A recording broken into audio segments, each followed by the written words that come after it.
Hello बच्चों, कैसे हैं आप सब। बेटा इस वीडियो में हम पढ़ने जा रहे हैं व्हीटस्टोन ब्रिज, जो कि आपका करंट इलेक्ट्रिसिटी का एक टॉपिक है। बहुत इंपॉर्टेंट टॉपिक है। यदि हम इसे देखें कि 12th के पॉइंट ऑफ व्यू से, तो इसमें से एक क्वेश्चन पक्का बोर्ड में आता है। सो यू कैन से कि जो ये टॉपिक है आपका 12th के पॉइंट ऑफ व्यू से बहुत इंपॉर्टेंट है। ठीक है, नीट में भी इसका एक क्वेश्चन आता है, लेकिन वो किरचॉफ पे बेस होता है। चलिए शुरू करते हैं। अभी देखते हैं कि व्हीटस्टोन ब्रिज होता क्या है और इसे हम क्यों स्टडी कर रहे हैं या इसका कहाँ यूज़ है। ठीक है, तो व्हीटस्टोन ब्रिज क्या होता है कि भाई ये एक स्पेशल अरेंजमेंट होता है। क्या होता है ये स्पेशल अरेंजमेंट? किस किस का? इसमें रेजिस्टेंस लगे होते हैं। एक्चुअली क्या होता है कि ये एक 4 रेजिस्टेंसों का एक अरेंजमेंट है, जिसमें क्या होता है कि भाई आपको 3 रेजिस्टेंस गिवन होंगे, जिसमें आपको एक रेजिस्टेंस फाइंड आउट करना होता है इन टर्म्स ऑफ गिवन 3। या फिर कई बार क्या होता है कि जो आपको कॉम्बिनेशन गिवन होगा उसमें आपको चारों का ही एक रिजल्टेंट निकालना होगा। जैसे हमने पीछे पढ़ा था रेजिस्टेंस के कॉम्बिनेशन सीरीज और पैरेलल वाले, इसी तरीके से यहाँ पे एक अरेंजमेंट है जिसे आप सीरीज और पैरेलल से सोल्व नहीं कर सकते। इसके लिए आपको क्या है, व्हीटस्टोन ब्रिज पढ़ना पड़ेगा। ओके, चलिए शुरू करते हैं। इसमें क्या होता है कि इसमें 4 रेजिस्टेंस कुछ इस तरह से जुड़े होते हैं कि जैसे मान लेते हैं हमारा एक रेजिस्टेंस है ये P, एक रेजिस्टेंस है आपका ये Q, ये आपका R मान लेते हैं यहाँ पे, एक रेजिस्टेंस है बेटा आपका ये S। P इसे ले लेते हैं Q, ये आपका R, ये आपका S। इस पॉइंट को नाम दे देते हैं A, ये B, ये आपका C और ये आपका D पॉइंट। आपके पास ये 4 रेजिस्टेंस जुड़े हुए हैं। 2 रेजिस्टेंसों को जो आपका कॉमन पॉइंट है, जैसे ये वाला और ये वाला कॉमन पॉइंट है, इनके बीच में क्या होता है, एक गैल्वेनोमीटर लगा होता है। कहीं कहीं बुक्स में यहाँ 5 रेजिस्टेंस गिवन है कि भाई जो रेजिस्टेंस गैल्वेनोमीटर का भी कुछ ना कुछ होगा, तो इसलिए उसे भी काउंट डाउन किया गया है, उसे भी एडअप किया गया है। ये क्या आपका गैल्वेनोमीटर है, ये आपका जोड़ दिया कहाँ पे, 2 एंड्स के बीच में। जो आपके 2 एंड्स बचे दूसरे, जैसे ये आपका ये A है, ये आपका B है। इन पे लगी होती है आपकी एक की के साथ में बैटरी। ये आपकी बैटरी लगा दी आपने, जहाँ से आपका वोल्टेज ट्रांसफ़र होगा। ये आपका वोल्टेज आएगा यहाँ से। मान लेते हैं कि जो आपकी बैटरी है वो V वोल्ट सप्लाई करती है। ठीक है, अभी देखते हैं कि यदि आपका कॉम्बिनेशन ऐसा आ जाए, इसका जो रेजिस्टेंस है गैल्वेनोमीटर का मान लेते हैं G है, और जो यहाँ से करंट निकल रही है बैटरी से वो I है। पहली बात कि व्हीटस्टोन ब्रिज क्या होता है, ये एक स्पेशल अरेंजमेंट है किसका, ओ 4 या 5 रजिस्टर का।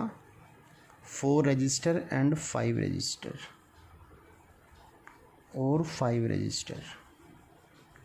5 इसलिए बोला जा रहा है कि आप यदि गैल्वेनोमीटर के रेजिस्टेंस को काउंट करेंगे तो 5 हो जाएंगे, वरना आपका 1 2 3 4 वैसे आपके 4 रेजिस्टेंस रहेंगे। ठीक है, अब आपसे पूछा गया कि भाई इन चारों रेजिस्टेंसों का आप नेट निकालिए, या जिसे बोला गया इक्विवेलेंट रेजिस्टेंस फाइंड आउट कीजिए।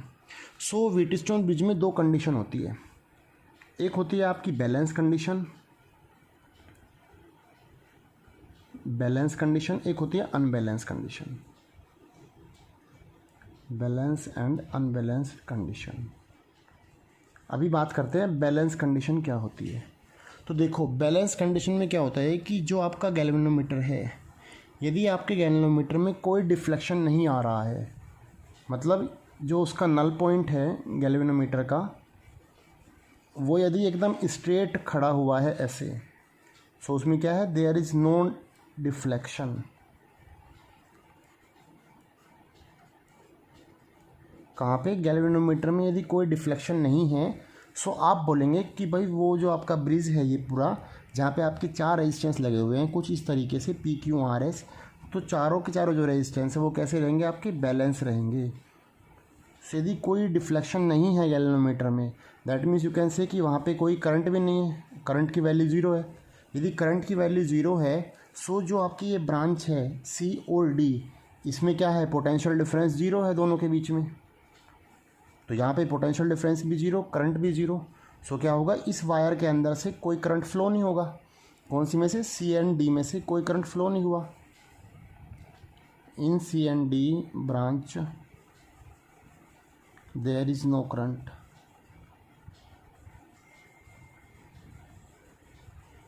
तो यहाँ पे यदि करंट फ्लो नहीं होता तो आपका सर्किट चेंज हो जाएगा। आपका सर्किट किस तरह से चेंज होगा, अब देखो इस वाले ब्रांच को हटा ही देंगे क्योंकि इसका कोई यूज़ ही नहीं है, ये तार तो केवल ऐसे खाली पड़ी रहेगी, इसमें से करंट फ्लो ही नहीं हो रहा है। तो आपका सर्किट किस तरह से हो जाएगा, सर्किट आपका कुछ इस तरह से हो जाएगा, ये आपका P, ये आपका R, ये Q आपका, ये लास्ट है आपका S रेजिस्टेंस, और यहाँ आपकी बैटरी लगी है। ये इस तरह से आपका सर्किट हो गया ये। अब आप इसे इजीली सोल्व कर सकते हैं जो आपको मेथड पता है सीरीज और पैरेलल वाले से। यदि यहाँ बीच में रेजिस्टेंस होता तो आप नहीं कर पाते सोल्व। सो अभी कैसे करेंगे सोल्व, यदि मुझे बोला गया कि A एंड B के बीच में आप इक्विवेलेंट रेजिस्टेंस फाइंड आउट करें, तो क्या करेंगे, P और R कैसे है, दोनों सीरीज़ में है, इनका एक कॉम्बिनेशन आ जाएगा ये वाला। Q एंड S कैसे, ये भी दोनों सीरीज़ में है, इन दोनों का भी एक कॉम्बिनेशन आ गया। और जो दोनों आए हैं वो दोनों कैसे दिख रहे हैं आपको, पैरेलल में है। सो इनका एक नेट निकल जाएगा A और B के बीच। तो ये आपका मेथड इजीली हो गया कि भाई आपको इक्विवेलेंट रेजिस्टेंस फाइंड करना है। सो आप इस तरीके से कर सकते हैं, लेकिन ये कब है, जब आपकी बैलेंस कंडीशन हो। बैलेंस कंडीशन का मतलब जब आपकी बीच वाली ब्रांच में से करंट पास नहीं हो रहा हो। सो जो आपकी यदि बीच वाली ब्रांच से करंट पास नहीं होता तो आपका सर्किट इस तरह से ट्रांसफॉर्म होता है। सो इसके लिए आपकी ये कंडीशन है कि P upon Q equal to R upon S होना चाहिए आपको। मतलब कि जो आपका ये रेजिस्टेंस है इधर वाला, this resistance divide by this resistance should be equal to R upon S। जैसे मान लेते हैं इसका रेजिस्टेंस 5 ओम है, इसका रेजिस्टेंस है आपका 4 ओम, सपोज दैट, ठीक है। तो इनका रेशो कितना बन रहा है, 5/4। सो P अपॉन Q क्या हो गया आपका, 5/4 आ गया, इक्वल टू, सो इन दोनों का रेशो भी ऐसा आना चाहिए कि दोनों क्या हो, 5/4 ही आए। जैसे मान लो यहाँ पे लिखा हो 25 ओम और यहाँ पे हो 20 ओम। सो ये क्या हो जाएगा, 25 डिवाइड बाई 20 आ गया, ये कैंसिल आउट हुआ है, तो ये आ गया आपका 5/4। सो आप क्या देख रहे हैं कि P upon Q equal to आ रहा है R अपॉन S। तो क्या होगा, यदि ये कंडीशन फॉलो करे सो बीच वाली ब्रांच से करंट फ्लो नहीं होता। सो जो आपकी CD ब्रांच है उससे करंट नहीं जाएगा। सो हम क्या बोलेंगे कि जो आपका सर्किट है वो कैसा है, बैलेंस कंडीशन में है। जो आपका व्हीटस्टोन ब्रिज है वो आपका बैलेंस कंडीशन में है। सो आप इसे इजीली इस तरीके से फिर सोल्व कर सकते हैं। लेकिन यदि बैलेंस नहीं है, तो बैलेंस नहीं है मतलब अनबैलेंस कंडीशन है आपकी, कि जो आपका गैल्वेनोमीटर है उसमें से करंट जीरो नहीं आ रहा है। If P upon Q not be equal to R upon S, यदि आपकी ऐसे कंडीशन आती है कि यहाँ पे जो रेशो था आपका 5/4 वो 5/4 के इक्वल नहीं आ रहा है। जैसे इसे मैं यदि 25 कर दूँ तो ये आपका 25 बन गया, क्या आ गया, 5/4 डज नॉट इक्वल टू 1। सो हम क्या बोलेंगे कि भाई बीच वाली ब्रांच से करंट जीरो नहीं होगा। यदि करंट जीरो नहीं हुआ तो आपकी ये कंडीशन लगेगी नहीं। तो क्या करते हैं, तो फिर आप किरचॉफ्स रूल यूज़ करते हैं। यदि आपका P upon Q does not equal to R upon S है, so we can use Kirchhoff's rule,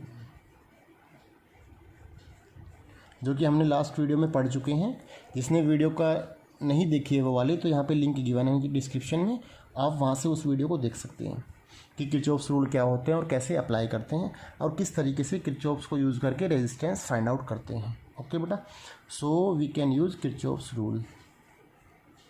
लेकिन किरचॉफ्स रूल कब लगाना है, यदि आपकी बैलेंस कंडीशन फॉलो नहीं हो रही हो। तो यदि बैलेंस कंडीशन फॉलो हो रही है तो फिर तो आपका बड़ा ईजिली मेथड बन जाता है। ठीक है, सो ये था आपका व्हीटस्टोन ब्रिज वाला कि भाई क्या होता है डिस्क्रिप्शन, कि ये एक स्पेशल अरेंजमेंट है 4 या 5 रेजिस्टेंस का, जिसमें आपको कोई भी एक रेजिस्टेंस निकालना होता है in terms of given 3 resistance.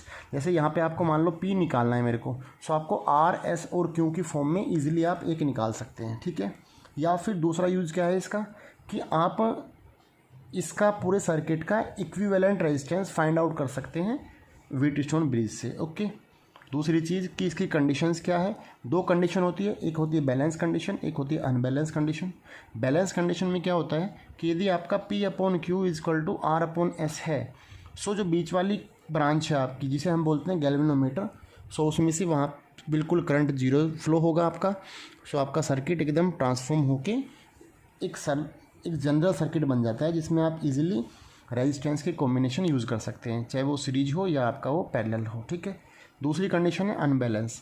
यदि अनबैलेंस कंडीशन में क्या होता है कि भाई पी अपॉन क्यू यदि आर अपॉन एस के बराबर नहीं है, सो क्या होता है, आपको किरचॉफ्स रूल यूज़ करने पड़ेंगे। अभी यदि बोर्ड के पॉइंट ऑफ व्यू से देखें, सो बोर्ड में क्वेश्चन ये आता है कि भाई व्हीटस्टोन ब्रिज क्या होता है, write down its balance condition and prove it. जो आपकी बैलेंस कंडीशन है P upon Q is equal to R upon S, इसको आपको प्रूफ करना है कि भाई ये कैसे आई। तो अभी हम देखते हैं कि भाई इसका प्रूफ क्या है। तो अभी हमें प्रूफ करना है P upon Q is equal to R upon S.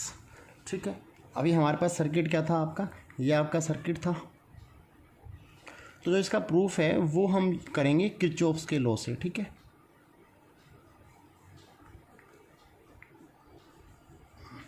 ये आपका सर्किट कुछ इस तरह सा, यहाँ पे आपका गैल्वेनोमीटर लगा हुआ था, ये आपका जी है, ये कनेक्टेड है यहाँ से, ये आपकी की थी और ये आपकी बैटरी है, ये आपका डायग्राम था। ठीक है, ये हमारा पी है, क्यू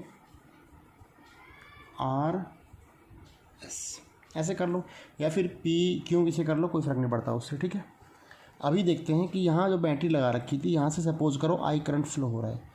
हमें प्रूफ करना है P upon Q is equal to R upon S. कब, यदि गैल्वेनोमीटर से कोई करंट फ्लो ना हो तो। ठीक है, अभी देखते हैं, यहाँ से आई करंट चला, यदि ये पॉइंट आपका ए है, ये बी है, ये सी और ये आपका डी है जंक्शन। यहाँ से आई करंट जा रहा है, यहाँ आते ही करंट दो भागों में डिवाइड होगा। करंट दो भागों में डिवाइड होगा, मान लेते हैं कि यहाँ पे करंट गया I1, इधर आपका करंट जा रहा है I माइनस I1, क्योंकि यहाँ पे करंट कितना चला गया I1, तो बचा कुछ इधर आ जाएगा I माइनस I1। अब यहाँ जो ये सी जंक्शन पे करंट पहुँचा I1, यहाँ पे दोबारा से आपका करंट दो भागों में डिवाइड होगा। सपोज दैट जो गैल्वेनोमीटर है उसके अंदर करंट चला गया IG, सो इस वाले ब्रांच में कितना करंट जाएगा I minus IG, I1 minus IG आ गया C और B के अंदर। अब इधर से IG आ रहा है, यहाँ पे इधर I माइनस I1 आ रहा है, सो यहाँ पे क्या आ जाएगा सम ऑफ बोथ, तो यहाँ पे आ गया I minus IG I plus IG minus I1। Actually ऐसे लिखना था I minus I1 plus IG। ठीक है, अब यहाँ B पॉइंट पे इधर से करंट आया I1 माइनस IG, इधर से करंट आया I plus IG minus I1। So net current कितना आ गया आपका, I बाहर निकला यहाँ से और वापस आपका बैटरी में कितना चला गया I। इसका मतलब जो आपने करंट की डायरेक्शन ड्रॉ की है वो आपकी सही बनी है। पहली बात तो ये, किरचॉफ्स रूल लगाने के लिए आपको दो काम करने होते हैं, पहला डायरेक्शन बनानी होती है, दूसरा आपको लूप रूल लगाना होता है। सो अब लगाते हैं हम यूजिंग लूप रूल, या जिसको बोलते हैं KVL, किरचॉफ्स वोल्टेज रूल। वो क्या बोलता है कि किसी भी जंक्शन के किसी भी एक लूप के अंदर जो टोटल वोल्टेज होती है उसका सम कितना होता है, 0 होता है। मतलब summation of total voltage in any loop should be equal to 0।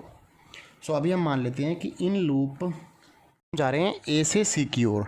सो जब हम ए से सी की ओर चलेंगे तो वोल्टेज आपका कितना हो रहा है, इस ब्रांच में करंट है आपका I1 और आपका रेजिस्टेंस है P।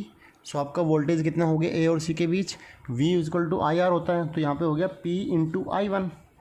सो आपका ये आ गया P इंटू I1 प्लस, आगे देखो अभी हम इनके कहाँ चल रहे हैं, आप करंट के डायरेक्शन में जा रहे हैं, सो आपका मोशन भी करंट की तरफ ही है, सो आपका क्या रहेगा प्लस साइन आ जाएगा। यदि यहाँ अपोजिट होता करंट तो आप माइनस साइन यूज करते। अब यहाँ पे इधर आ रहे हैं आपका IG करंट है और गैल्वेनोमीटर का रेजिस्टेंस मान लेते हैं कितना है, G है। सो ये कितना आ गया IG इंटू G आ गया। अब यहाँ पे आ गए हम, यहाँ से फिर वापस, अब देखो यहाँ पे करंट आपका इस तरफ आ रहा है लेकिन आपका मोशन उस तरफ है, so you can use minus sign. इसका रेजिस्टेंस कितना है, क्यों है, और यहाँ कितना करंट आ रहा है I माइनस I1। वापस आप ए पॉइंट पे पहुँच गए इजक्वल टू 0। सो इस लूप का जो नेट वोल्टेज है वो कितना हो गया आपका, 0 के बराबर हो गया। थोड़ा सा इसको सोल्व कर लेते हैं, इसे आप लिख सकते हैं PI1 plus IG into G is equal to Q into I minus I1, equation number first. ठीक है, अभी देखते हैं इन लूप CBDC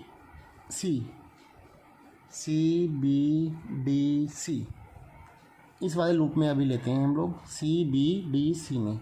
जब आप C से B की तरफ आ रहे हैं तो करंट कितना है, I1 माइनस I है, IG है, और आपके डायरेक्शन भी इधर ही है, सो आपका प्लस आ जाएगा। सो I1 माइनस IG करंट आ गया इनटू रेजिस्टेंस, रेजिस्टेंस कितना है, R है यहाँ पे, ठीक है। बी पॉइंट पे आगे हम बी से क्या होगा, आपका करंट की डायरेक्शन इस तरफ है लेकिन आप मूव कर रहे हैं opposite, so you can use minus sign. So यहाँ पे करंट कितना है, I plus IG minus I1 into resistance इसका कितना है, S है। फिर आप यहाँ आगे डी पॉइंट पे, अब जी से हमें सी की तरफ जाना है लेकिन आपका करंट की डायरेक्शन उल्टी है, so you can use minus sign, IG into G equal to 0। ये थोड़ा सा सिंप्लीफाई कर लेते हैं तो ये बन जाएगा आपका I1 minus IG into R minus IG into G equal to, इस पूरे टर्म को इधर ले आते हैं ब्रैकेट के, जो आपका इक्वल है उसके इस साइड ले आते हैं आपका। सो ये बन जाएगा I plus IG minus I1 into S। ये आपकी इक्वेशन नंबर 2। सो आपकी दो इक्वेशन आ गई आपका, आपने लूप लिया पहले ACDA, दूसरा लूप लिया हमने CBDC, ठीक है। अब दोनों इक्वेशन में इफ़ यदि आपका IG should be equal to 0 हो, क्योंकि आपकी बैलेंस कंडीशन है, उसमें क्या होता है कि गैल्वेनोमीटर के अंदर करंट जाना नहीं चाहिए, तभी आपकी बैलेंस कंडीशन आती है कि P upon Q equal to R upon S होना चाहिए। मतलब इस गैल्वेनोमीटर के बीच में जो इसके और इस पॉइंट के बीच का नेट वोल्टेज है, जो आपका पोटेंशियल डिफरेंस है, वो 0 होना चाहिए, तभी आपका गैल्वेनोमीटर में करंट फ्लो नहीं होता। इफ़ IG इक्वल टू 0 हो जाए, यदि ये 0 हो गई तो फर्स्ट इक्वेशन क्या बन जाएगी आपकी, PI1, जहाँ जहाँ IG है वहाँ 0 पुट कर दीजिए, PI1 यह टर्म पूरा 0 हो गया equal to Q into I minus I1, equation number first. दूसरी चीज़, यहाँ सेकंड इक्वेशन क्या बनेगी आपकी, IG यहाँ से हट गया, सो ये बन गया आपका R इंटू I1, ये आपका टर्म 0 हो गया इक्वल टू, यहाँ से IG हट गया, S यहाँ पे है ही, क्या बनेगा I माइनस I1। ये आपकी थर्ड इक्वेशन आ गई, और ये आ गई बेटा आपकी फोर्थ इक्वेशन। ये कब है, जब आपका IG 0 है, जब गैल्वेनोमीटर से करंट 0 फ्लो हो रहा है। अब दोनों इक्वेशन को डिवाइड कर दो आपस में, डिवाइडिंग बोथ इक्वेशन। दोनों को डिवाइड करने पे क्या होगा, I1 से I1 कैंसिल आउट हुआ, तो यहाँ पे आ गया P upon R equal to Q upon S, ठीक है। ये आपका आ गया P upon R equal to Q upon S, या फिर मैं इसे लिख सकता हूँ P upon Q equal to R upon S। So ये आपकी थी बैलेंस कंडीशन किसकी, व्हीटस्टोन ब्रिज की। तो ये कब आती है, जब आपका गैल्वेनोमीटर से करंट 0 फ्लो होता है। सो हेंस प्रूफ, ये आपका प्रूव हो गया यहाँ तक, balance condition of Wheatstone bridge. अभी हम इसका एक दो क्वेश्चन देखते हैं कि भाई क्वेश्चन कैसे करना है।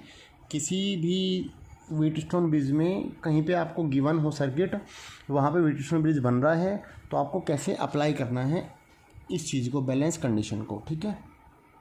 तो जैसे यहाँ पे एक क्वेश्चन लिखा हुआ है, find ratio R1 by R2। यहाँ पे आपके दो सर्किट गिवन है, circuit 1 and that is circuit 2। क्या बोल रहा है कि भाई यहाँ पे एक रेजिस्टेंस लगा है 4 ओम, यहाँ R1 6 और 9, यहाँ बैटरी लगा रखी है कितने की, 30 वोल्ट की, बीच में लगा रखा है गैल्वेनोमीटर, उसका कुछ रेजिस्टेंस होगा, ठीक है, वो हमें गिवन नहीं है। यहाँ 6 है, यहाँ 12, यहाँ R2, यहाँ 8। लेकिन यहाँ पे क्या कर दिया गया है, यहाँ बैटरी को इन दोनों के बीच में कनेक्ट कर दिया, और इन दो जो आपके बचे हुए पॉइंट्स थे वहाँ पे आपका जोड़ दिया गैल्वेनोमीटर। मतलब यू कैन से कि जो आपका पहला सर्किट था, दोनों के दोनों पॉइंट्स को इंटरचेंज कर दिया आपस में, गैल्वेनोमीटर की जगह बैटरी लगा दी और बैटरी की जगह लगा दिया गैल्वेनोमीटर, ठीक है। तो यहाँ से एक क्वेश्चन और बोर्ड में आता है, क्योंकि ये वीडियो जो है स्पेशली 12th के पर्पज़ से है। सो क्या होता है कि क्वेश्चन में आता है कि if you change the direction, या you can say place of galvanometer and battery, so आपका बैलेंस कंडीशन पे क्या फ़र्क पड़ता है, या फिर आपकी जो आपका करंट की डायरेक्शन है उस पर कोई इफेक्ट पड़ता है, या फिर जो आपका नेट इक्विवेलेंट रेजिस्टेंस आता है उस पर कोई इफेक्ट पड़ता है। तो बेटा ध्यान रखना, आप इन बैलेंस कंडीशन, यदि आपका क्या है बैलेंस कंडीशन है, P upon Q is equal to R upon S आ रहा हो, सो आप इंटरचेंज कर लीजिए बैटरी को या फिर सर्किट को किसके साथ में, गैल्वेनोमीटर के साथ में, तो आपका कोई इफेक्ट नहीं पड़ता बैलेंस किस पे, बैलेंसिंग पे। सो यू कैन से इन बैलेंस कंडीशन, इसे आप नोट डाउन कर सकते हैं इस चीज़ को, क्योंकि ये आपका 1 मार्क में आया है 2-3 बार बोर्ड में, ठीक है। यदि आपकी कंडीशन बैलेंस है, ध्यान रखना, if in balance condition then on interchanging position of galvanometer and battery there is no effect on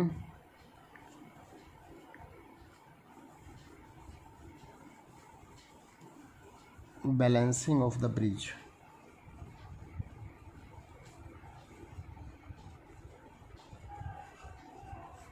मतलब कहने का, यदि आपकी बैलेंस कंडीशन है तो क्या होता है, आप गैल्वेनोमीटर और वोल्टमीटर को चेंज कर दीजिए आपस में, सो आपका बैलेंसिंग कंडीशन पे कोई इफेक्ट नहीं पड़ता ब्रिज की। सर्किट में गिवन है in both circuit galvanometer does not show any deflection, that means कि यहाँ पे भी करंट की वैल्यू ज़ीरो है और यहाँ पे भी करंट की वैल्यू ज़ीरो है, करंट फ्लो नहीं हो रहा है गैल्वेनोमीटर से। मतलब कि गैल्वेनोमीटर के जो दोनों एंड्स हैं उन दोनों के बीच में जो पोटेंशियल डिफरेंस है वो कितना है, ज़ीरो है। सो इसमें भी आपकी बैलेंस कंडीशन फॉलो हो रही है, इसमें भी आपकी बैलेंस कंडीशन फॉलो हो रही है। यदि मैं इसमें लगाऊँ बैलेंस कंडीशन तो क्या हो जाएगा, P अपॉन Q मतलब कि 4/6 या 4/R1 इजकल टू R1/9। ये आपका पहला सर्किट से आ गया। इस वाले सर्किट से क्या आएगा, 6/R2 should be equal to 12/8। तो यहाँ से आप R1 फाइंड आउट कर लीजिए, तो कितना आ जाएगा आपके पास, 4 × 9 डिवाइड बाई 6, 2 3 जा 2 2 जा 3 3 जा, तो ये आपका आ गया 6। सो R1 आपका आ गया 6 ओम। दूसरी चीज़ R2 निकाल लेते हैं, सो R2 आपका आ जाएगा 6 × 8 डिवाइड बाई 12, 4 2 जा 8, 4 3 जा 6, 3 2 जा, तो ये आपका आ गया 4 ओम। सो आपका R2 आया 4 ओम, R1 आया 6 ओम। हमें निकालना था रेशो, सो R1/R2 क्या हो जाएगा, 6/4। सो बेटा ये आ गया आपके पास 3/2। सो इनका रेशो कितना है, 3:2 है। ये क्वेश्चन 2013 में आया है बोर्ड में, ठीक है, तो इसे आप इम्पोर्टेंट में रखिए, इसे आप ज़रूर ट्राई कीजिए घर पे। दूसरे क्वेश्चन पे चलते हैं। दूसरे क्वेश्चन में क्या बोला है कि आपको एक सर्किट गिवन है, ये कुछ सर्किट इस तरह का है जहाँ पे आपके 5 रेजिस्टेंस लगे हुए हैं, 1 ओम 2 ओम 5 ओम 4 ओम, और यहाँ पे आपका ये कितने का है, ये भी आपका 2 ओम का रेजिस्टेंस है, ठीक है। पूछा गया है आपसे, एक बैटरी लगा रखी है 4 वोल्ट की, suppose that there will be a की। पूछा है आपसे करंट फ्रॉम द बैटरी, कि बैटरी से कितना करंट निकल रहा है वो आपको कैलकुलेट करना है। अब आपको एक बात पता है कि भाई जो आपका वोल्टेज होता है वो होता है I × R। यदि आपको करंट निकालना है तो वो बनेगा V/R। वोल्टेज तो आपको गिवन है 4 वोल्ट है, divide by resistance of equivalent circuit, पूरे का निकालना है हमें रेजिस्टेंस। सो आपको रेजिस्टेंस निकालने के लिए जहाँ भी आपको 5 रेजिस्टेंस लगे दिखे तो आपको पहले सोचना है दिमाग में, क्या यहाँ पे व्हीटस्टोन ब्रिज बन सकता है। तो पहले आपको चेक करना है क्या यहाँ पे व्हीटस्टोन ब्रिज बन रहा है। यदि व्हीटस्टोन ब्रिज कंडीशन फॉलो होती है, कौन सी, बैलेंस वाली, तो आपका सर्किट बड़ा आसान बन जाता है। तो पहले अभी हम चेक करते हैं क्या यहाँ पे व्हीटस्टोन ब्रिज फॉलो हो रहा है कि नहीं हो रहा है, ठीक है। अभी देख लेते हैं। सपोज दैट ये वाला पॉइंट आपका ए है, इधर वाला आपका पॉइंट सी है ना, लास्ट वाला। तो हमने 2 पॉइंट मान लिए, ये आपका ए है, ये आपका सी पॉइंट है। सर्किट को आपको क्या करना है, आपको रीअरेंज करना है सर्किट को, मतलब रेजिस्टेंस को इधर उधर करके आपको सर्किट को बराबर बनाना है। अभी देखते हैं, ये आपका ए पॉइंट था, ये आपका सी पॉइंट है। अभी ए से बी पे एक रेजिस्टेंस लगाए 1 ओम का, ठीक है, हम बना देते हैं। ये आपका ए से बी के बीच का रेजिस्टेंस हो गया, ये मान लो बी पॉइंट है आपका। सो ए और बी के बीच में कितना है, 1 ओम का रेजिस्टर है। अगली बात क्या है आपका, बी और डी के बीच में। अब देखो ए हो गया, बी हो गया, आपका सी हो गया, ये वाला पॉइंट मान लेते हैं हम, ये हमारा डी पॉइंट है। बी और डी के बीच में कितना है, एक 5 ओम का रेजिस्टेंस लगा हुआ है। सपोज ये आपका हो गया 5 ओम का रेजिस्टेंस, ये आपका 5 ओम हो गया।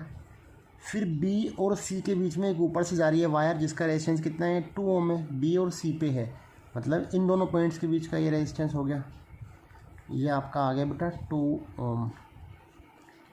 आगे ए और डी के बीच में एक रेजिस्टेंस लगा है 2 ओम का, ये वाला आपका 2 ओम ये हो जाएगा। अब बचा क्या आपका सी और डी, देखो सी और डी के बीच में भी पॉइंट है आपका, एक रेजिस्टेंस है 4 ओम का, ये आपका हो गया बेटा 4 ओम। तो जो आपका ये सर्किट था वो कुछ इस तरह से ट्रांसफॉर्म हो गया, और ये आपकी बैटरी है कहाँ पे सी और ए के बीच में। ये कितने वोल्ट की है, ये आपकी लगी है 4 वोल्ट की बैटरी, ये आपकी 4 वोल्ट की बैटरी है हमारे पास, ठीक है। अभी आप देखो क्या यहाँ पे P/Q =R/S हो रहा है। जो व्हीटस्टोन ब्रिज की कंडीशन है बैलेंस वाली, क्या वो बैलेंसिंग है? देखो 1/2 = 2/4। जब आप इसे कैंसिल आउट करेंगे तो ये क्या बनेगा 1/2, मतलब 1/2 = 1/2 आ रहा है। दैट मीन्स यू कैन से जो आपका सर्किट है वो कैसा है, वो आपका बैलेंस है। जो आपका व्हीटस्टोन ब्रिज है वो कैसे कंडीशन में है, वो बैलेंस कंडीशन में है। यदि बैलेंस कंडीशन में होता है तो जो आपका बीच वाली ब्रांच होती है उसमें से करंट फ्लो नहीं होता। यदि करंट फ्लो नहीं होगा तो ये सर्किट दोबारा से रीअरेंज कर दीजिए इसको, क्या बन जाएगा आपका ये आपका रेजिस्टेंस 1 ओम, ये ए पॉइंट है आपका, ये बी पॉइंट है, यहाँ पे आपका ये 2 ओम का रेजिस्टेंस है, यहाँ आपका 4 ओम है, और ये आपका 2 ओम है। बीच में से करंट जाएगा ही नहीं, छोड़ देते हैं उस वायर को। यहाँ आपकी बैटरी है 4 वोल्ट की। तो आपका सर्किट इस तरह से ट्रांसफॉर्म हो गया। अब आप इसे बड़े इजीली रेजिस्टेंस वाला सीरीज और पैरेलल वाले मेथड से कर सकते हैं। देखो कैसे, 1 और 2 ये दोनों के रेजिस्टेंस कैसे लगे हैं, सीरीज में लगे हैं, तो इन दोनों को एक रिजल्टेंट आएगा कहाँ पे, यहाँ पे लग जाएगा वो इस तरह से, ए और किसके बीच में, सी के बीच में, जिसकी वैल्यू कितनी होगी आपको पता है। जब रेजिस्टेंस सीरीज में ऐड अप होते हैं तो क्या होता है, जो इनका इक्विवेलेंट होता है वो डायरेक्ट ऐड अप होता है कि यदि R1 R2 है तो रेजिस्टेंस क्या हो जाएगा आपका इक्विवेलेंट वाला R1 + R2। तो यहाँ पे क्या आ जाएगा 1 + 2, ये आपका 3 ओम का आ गया। 2 और 4 सिमिलरली ये आपका 6 ओम का आ जाएगा। अब आपका सर्किट फिर से ट्रांसफॉर्म हुआ, कैसे बना, ये आपका ए पॉइंट था, यहाँ पे एक आपका बन गया 3 ओम का, एक आपका बन गया बेटा 6 ओम का, दोनों एक पॉइंट पे कनेक्टेड है सी पे, और यहाँ आपकी बैटरी लगी है। ये सर्किट इस तरह से हो गया। अब ये 3 ओम, ये आपका 6 ओम, यहाँ बैटरी है 4 वोल्ट की। अब देखो ए और सी के बीच में दोनों रेजिस्टेंस लगे हैं, कैसे पैरेलल में है 3 और 6। और जब रेजिस्टेंस पैरेलल में होते हैं तो उनका जो इक्विवेलेंट आता है वो आता है 1/R करके। 1/R equivalent = 1/3 + 1/6। सो इनका बेस कितना हो गया 6। सो यहाँ पे 2 आ गया +1, सो ये आ गया बेटा 1/2। सो जो आपका इन दोनों रेजिस्टेंस का इक्विवेलेंट आया वो आ गया आपका 2। सो आप सर्किट को इस तरह बना सकते हैं कि जो आपका नेट रेजिस्टेंस आ गया ए और सी के बीच में, जब आपकी बैटरी लगी है 4 वोल्ट की, सो इसकी वैल्यू है 2 ओम। सो आपका नेट रेजिस्टेंस कितना आया 2 ओम आया, बैटरी 4 ओम की है, तो आप इजीली करंट निकाल सकते हैं। करंट आपका क्या हो जाएगा V/R 4/2। सो ये आपका आ गया 2 एम्पियर। ध्यान रखना बोर्ड में आपको यूनिट लिखना बहुत ज़रूरी है, यदि आप यूनिट्स नहीं लिखेंगे तो आपके मार्क्स कट जाएंगे। सो जो आपका करंट फ्लो हुआ फ्रॉम द बैटरी वो कितना हुआ 2 एम्पियर। तो बेटा इस तरह के क्वेश्चन आते हैं व्हीटस्टोन ब्रिज से। एक वीडियो हम लास्ट में बनाएंगे जिसमें आपके सारे क्वेश्चंस होंगे बोर्ड के, ठीक है। तो यदि हमारी आज की वीडियो कैसी लगी ज़रूर बताएं। चैनल को सब्सक्राइब करें जिसने चैनल अब तक सब्सक्राइब नहीं किया है, और बेल आइकन का बटन ज़रूर दबा लें जिससे कि आपको नेक्स्ट आने वाली नोटिफिकेशन वीडियो की आसानी से मिल जाए। Thank you so much.